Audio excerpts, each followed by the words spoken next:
सदर अस्पताल में बुधवार को modular Ayushman ward, parking shed और राष्ट्रीय बाल स्वास्थ्य कार्यक्रम के विशेष जांच शिविर का उद्घाटन किया गया। उपायुक्त आदित्य रंजन और डीडीसी सन्नीराज ने व्यवस्थाओं का निरीक्षण भी किया। 11 से 22 अगस्त तक चलने वाले आरबीएसके कैंप में 18 वर्ष से कम उम्र के बच्चों की गंभीर बीमारियों की जाँच के साथ इलाज और सर्जरी मुफ्त की जाएगी। अब तक करीब 700 बच्चों की स्क्रीनिंग हो चुकी है। प्रशासन बच्चों के इलाज के सॉफ्टवेयर के जरिए ट्रैकिंग भी करेगा। देखिए, सदर अस्पताल में व्यवस्थाएं लास्ट एक साल में हम लोगों ने देखी है बहुत सुधरी है और उसके लिए स्वास्थ्य विभाग की पूरी टीम, डीडीसी की लीडरशिप, सब लोग बधाई के पात्र हैं। और मोस्ट इम्पॉर्टेंट आज वैसे तो पार्किंग शेड का उद्घाटन था और आरबीएसके का जो कैंप चल रहा है उसका उद्घाटन था और आयुष्मान वार्ड का उद्घाटन था। तो तीनों उद्घाटन के साथ साथ हम लोग रजिस्ट्रेशन काउंटर का भी भ्रमण किए। बहुत अच्छा लगा। लास्ट मंथ हम लोग उसका उद्घाटन किए थे। जैसे देख के लग रहा है कि सदर की व्यवस्था जो है वो राज्य के अव्वल सदरों में आता है और बहुत अच्छी खुशी की बात है। इसके लिए मैं राज्य सरकार को भी थैंक यू बोलूँगा। माननीय मुख्यमंत्री जी, स्वास्थ्य मंत्री जी, सब लोगों का लगातार उसमें मॉनिटरिंग और सहयोग रहा है। और आज आयुष्मान वार्ड जाके बहुत मन खुश हुआ। एक एक पेशेंट से हम लोग बात भी किए और सभी पेशेंट का जो संतोष जो उनके भाषा में, उनके चेहरे में दिख रहा है, वो देख के बहुत मन खुश हुआ। और उसके लिए सदर अस्पताल की पूरी टीम, सफाई कर्मी से लेकर डॉक्टर तक, बधाई के पात्र हैं जिन्होंने इतना उत्कृष्ट काम निस्वार्थ भाव से, देखिए सब लोग सरकारी जॉब में हैं, वो हमेशा से कर रहे हैं, पर आज जो काम हो रहा है वो निस्वार्थ भाव से ये लोग कर रहे हैं। उसके लिए ये लोग तारीफ के काबिल हैं। और आरबीएसके का जो कैंप चल रहा है, आज सभी प्रेस मीडिया से भाई बहन सभी लोग हैं, तो मैं अपने स्तर से ये कहना चाहूँगा कि 11 तारीख से लेकर 22 तारीख तक हम लोग कैंप कर रहे हैं और डिस्ट्रिक्ट में जितने भी 18 से कम उम्र के बच्चे हैं, वो चाहे किसी भी तरह की बीमारी से ग्रसित हैं और कितना भी बड़ा उसका सर्जरी क्यों नहीं है, वो मुफ्त होना है। राष्ट्रीय बाल स्वास्थ्य कार्यक्रम का मूल मकसद वही है।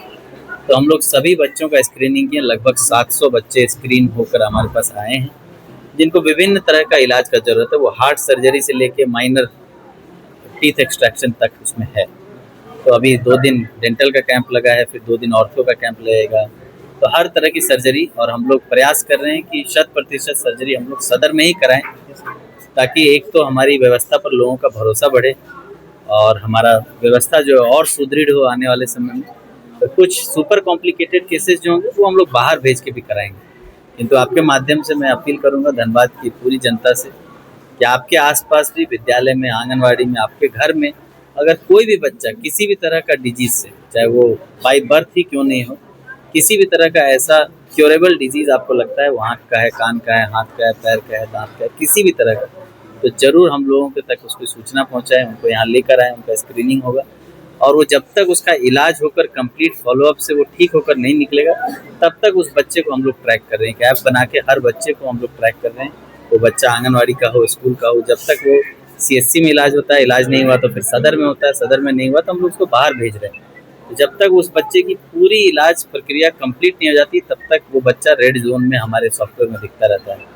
तो इसके लिए पूरी टीम काम कर रही है। हम लोग कोशिश कर रहे हैं। अभी तो 700 की संख्या है, और मेरा आकलन जो आबादी के अनुसार है, अन्य जिलों में भी हम लोगों ने देखा है, ये नंबर कम से कम 1500 से 2000 होना चाहिए जिसको सर्जरी की आवश्यकता है। सर, आने वाले समय में जिस तरह से जो स्क्रीनिंग होकर 700 बच्चे आए हैं वो हेल्थ कैंप से ही आए हैं। हमारी आरबीएसके की पूरी 30-35 लोगों की जो टीम है, वो लास्ट 3 महीने, ये आपको एक दिन का काम नहीं है, लास्ट 3-4 महीने से हर विद्यालय में, हर आंगनवाड़ी में एक एक बच्चे की स्क्रीनिंग चल रही थी और एक एक बच्चे की स्क्रीनिंग के बाद उनमें से उन बच्चों को चुना गया जिनको इलाज की जरूरत है। तब ये 700 की संख्या आई और ये स्क्रीनिंग और चलती रहेगी। ये एक बार हम लोग कैंप में जरूर करा रहे हैं, पर ये कंटिन्यूअस प्रोसेस है। जब जब स्क्रीनिंग होगी और जब जब बच्चे पाए जाएंगे, उनको उस ऐप में डालना है और वो ऐप में तब तक वो बच्चा रेड दिखता रहेगा जब तक हम लोग उसका इलाज नहीं कराएं। भरोसा तो आदमी को एक बार तो करना ही पड़ेगा। तो मैं आप सबसे अपील करूंगा, मैं खुद भी अगर बीमार होता हूँ तो मैं भी कोशिश करता हूँ, मैं आप सबसे यही अपील करूंगा आम लोगों से कि एक बार जरूर, मैं सरकार की तरफ से कहूँगा, एक बार जरूर सरकार को मौका देकर देखिए। हम आपको निराश नहीं करेंगे, चाहे वो सदर हो, चाहे सीएससी हो, चाहे पीएससी हो सकता है बहुत सुपर स्पेशलिटी सुविधाएं अभी नहीं आ पाई है, पर हम लोग कोशिश करेंगे कि जो सबसे उत्कृष्ट सेवा हो सकती है, जो शायद किसी अच्छे प्राइवेट संस्थान में मिलेगी, वैसी सुविधा हम लोग उपलब्ध कराने की कोशिश कर रहे हैं और हम लोग उसमें खरा भी उतर रहे हैं। जो लोगों का फीडबैक है उसके अनुसार।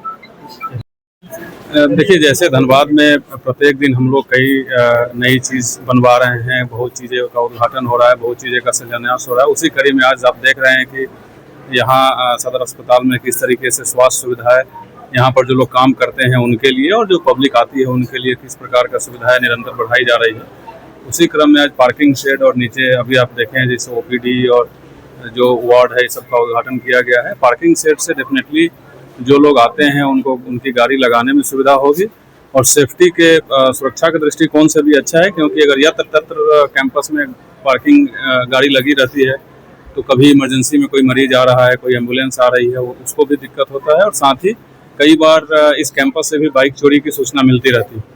तो पार्किंग बन जाने से सभी लोग उसी में लगाएंगे, उसके बाद उनकी बाइक सुरक्षित भी रहेगी और इमरजेंसी में आने वाले के लिए भी काफ़ी सुविधा होगी। इसके अलावा सर आज मिसिर बेसरा